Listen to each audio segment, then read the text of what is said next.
Friends பார்த்தீங்கன்னா இது ஹிப்ரிடா ஓகேங்களா, பிஎம்எஸ்.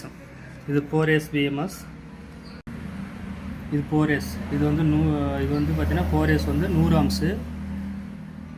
இது 15 இயர்ஸ் லித்தியம் ப்ரோபஸ் 48 வோல்ட்டு. இதுவும் 15 இயர்ஸ் 48 வோல்ட்டு. இதுவும் 15 இயர்ஸ் 48 வோல்ட்டு. இது 30 ஆம்ஸ் லித்தியம் ப்ரோபஸ். இது எல்லாமே லித்தியம் ப்ரோபஸ்ட்டு ஓகேங்களா. ஓகேங்களா, உங்களுக்கு தேவையானது வந்து பார்த்தீங்கன்னா பேட்டரி வந்து லித்தியம் ப்ரோபஸ்ட், லித்தியம் அயன் வந்து பார்த்தீங்கன்னா உங்களுக்கு வேணும்னா JM எனர்ஜி ஓகேங்களா. JM தமிழ் மின்னல் சோலார் எனர்ஜி நம்ம வந்து பார்த்தீங்கன்னா ரெடி பண்ண ஆரம்பிச்சிட்டாங்க. பேட்டரி எல்லாமே வந்து பார்த்தீங்கன்னா நல்ல குவாலிட்டியாக இருக்கிறது வந்து ரெடி பண்ணி கொடுக்குறோங்க. உங்களுக்கு எலக்ட்ரிக் பைக் பேட்டரிக்கு இல்லை லித்தியம் ப்ரோபஸ்பேட் வீட்டுக்கு எதுக்கு தேவை இருந்தாலும் லித்தியம் ப்ரோபஸ்பேட் நான் பண்ணி கொடுக்குறோம் ஓகேங்களா. இங்கே பாருங்கள், என்னால் முடிஞ்சளவு டெஸ்ட் பண்ணி 100% சொல்ல முடியாது, என்னால் முடிஞ்சளவு டெஸ்ட் பண்ணி ஃபுல்லாக நல்ல குவாலிட்டியாக வந்து